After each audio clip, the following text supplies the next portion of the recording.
In this video, I will share with you 7 signs why your roofing contractor might be shady. This video is for the homeowners who are doing their initial search for roofing contractors. I have been in the roofing business for over 7 years. I've been general contractor for over 10 years.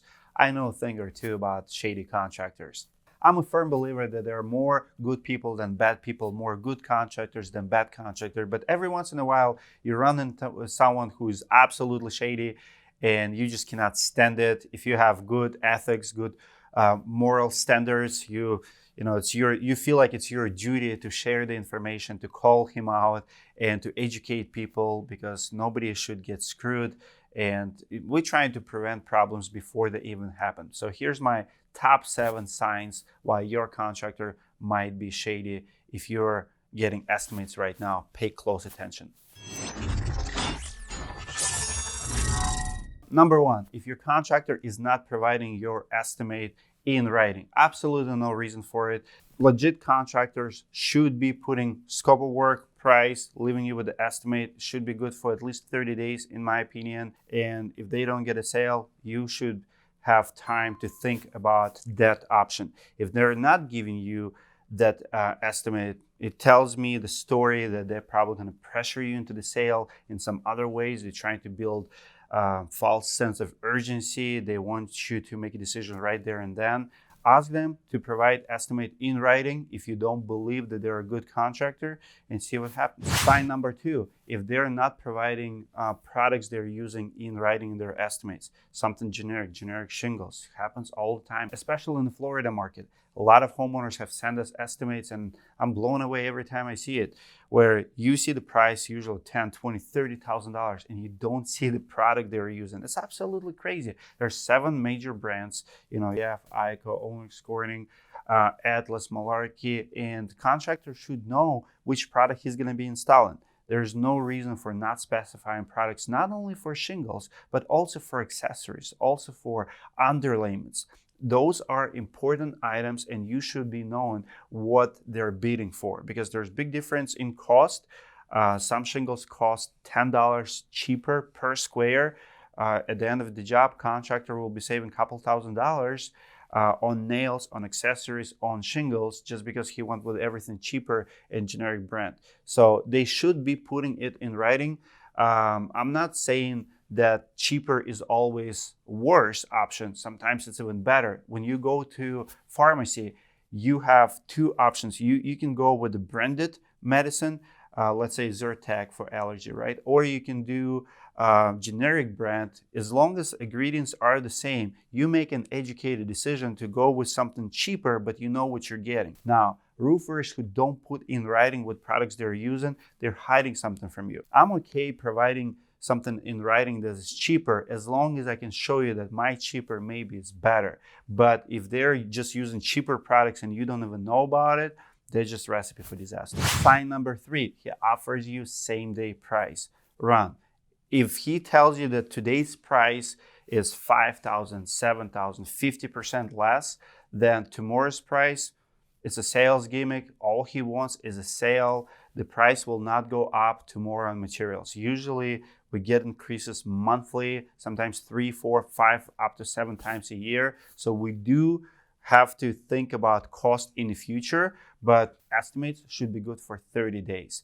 If they're giving you same day price, all they care about one-stop sale. I'm not against one-stop sale. So if you feel confident in a person to the point you would mind that your daughter go out for a dinner with them, he's a nice guy, you trust them, he build a trust, you know the story, he's a local contractor, and you feel comfortable writing a check, please go ahead and do it. And if we catch contractor in our network, directory.com, if we catch contractors doing it, we're going to kick them out. So please let us know if you see it from anyone who we recommend on this channel. Sign number 4, he doesn't have any online listings. It's very easy for the contractor to create online listings on Google, Facebook, few websites, Thumbtack. There's a lot of different listings on the internet. I don't recommend all of them, Better Business Bureau, but contractors should have online listings and online reputation. Why? Because that's your leverage.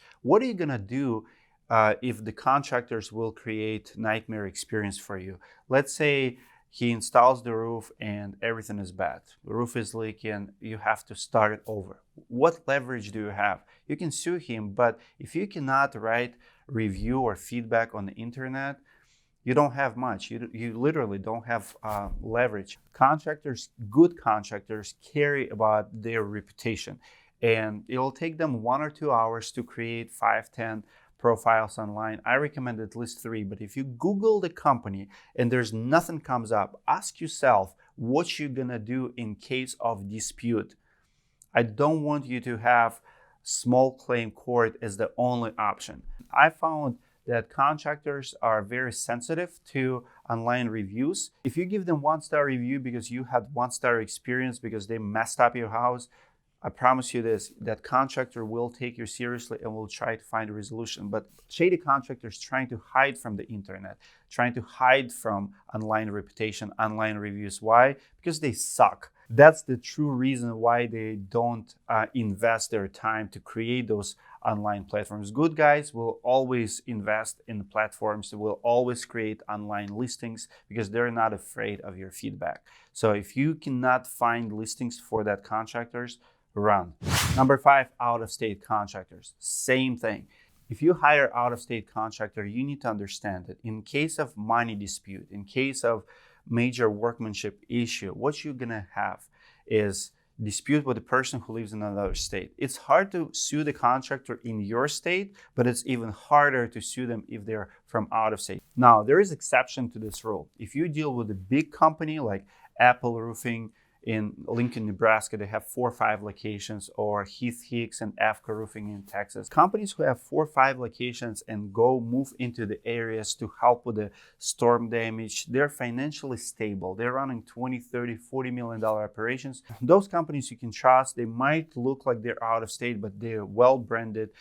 They have capital to deal with the complaints, with the repairs in the future. They can hire someone in your town, even if they're not present 2 years later after the job is done, because they're not gonna let couple complaints, couple disputes ruin their reputation. But if you're dealing with smaller guys who just don't have enough work in their towns and all they do is travel around the country, those usually the worst. I've seen so many of them starting new companies every year, ruining local markets, because when they come, they disturb everything. They're sales driven, they don't have installers often, and they're just nightmare to deal with. And local companies usually at the end ended up doing all the repairs because you start chasing them, your roof is leaking, you cannot find the guy who did it originally because you hire someone from out of state. So all markets have roofs. Good contractors stay busy throughout the year, and storm chasers fail to find jobs because they're only looking for that low-hanging fruit. It's easy to sell insurance jobs. I understand it's very tempting. Oh, it's hell there, so thousands of roofs needs to be replaced. Well, thousands of roofs needs to be replaced in every city of the United States. So guys who travel a lot, they usually fail or are not successful in their own markets. That's why there's always a beef between local contractors and storm chasers, and you, the homeowner, need to vote with your wallet. Who are you gonna hire? Local guy or storm chaser? I always root for local guys, and I hope you do too. Number 6, your so-called roofing contractor does not do repairs. It would be the same thing as going to the dealer to ask dealer for a quote to repair your car. If the dealer does not do car repairs, you have no business to consult with him on your existing car. The same goes with roofing contractors. Contractors who don't do repairs and don't offer repairs as an option, they have no business to propose you full replacement. I mean, what options do they give? I mean, do you really trust a roofing contractor who doesn't even offer repairs that you need a new roof? So my advice to you, you might need a new roof, but get that opinion from companies who actually do the repairs. What you will find out that not every roof needs to be replaced. A lot of roofs have years of life left in them. The problem is when you call a roofing contractor who just do roof replacements and doesn't do repairs, he doesn't have any other options but to push you into the sale of a new roof. It's just like buying a car every time something is wrong with your car. I mean, you might be driving your Honda for the next 5 years, but if you go to the dealer, of course, they're gonna convince you that you need new car today. If you call a roofing contractor who just do roof replacements and doesn't even offer repairs, the same thing. For those, I always recommend get 2, 3, 4, maybe 5 estimates. Talk to local roofers who actually specialize and take pride in repairs. And we need to bring that kind of roofing companies back. As a matter of fact, 70% of roofing businesses don't offer roof repairs anymore. That's why our landfills are overflowing with shingles. Obviously, for roofers, it's good. It means business. But is it good for environment? Is it good for you, for your pocket? Not always. I want you to make educated decision and don't entertain roofers who don't do repairs. And the last sign that your roofer might be shady is if his name is not on company paperwork. LLC, state, happens all the time. I've seen it way too many times. Contractor starts the business, gets in trouble, cannot pay people, cannot pay suppliers, file bankruptcy, cannot start a new company yet, ask his wife to register a company, still in business, but not on the paperwork. So if you feel like this person is hiding something from you, red flags would be like he's telling you he's been in business for 20 years, but the company only registered with the state for 1 year. Ask that question. Hey, why your business only registered for 1 or 2 years? 90% of roofing companies will go out of business in 5 years. Ask yourself why he maybe keep changing names, why his name is not on a company. And if that's true, he might be shady.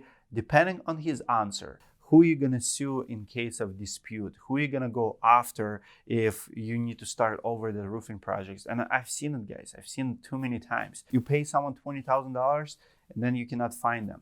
Or they do a very cheap job and inspector tells you that you need new roof because it was not done up to standard, or they did not follow local building codes. Maybe they did not install underlayments, or maybe they didn't pull a permit. What you gonna do in all of those scenarios? You have to sue the company, but who are you suing? Individual or his wife, his brother, his uncle? Find out who runs that business and why owner is not listed as the owner of the business.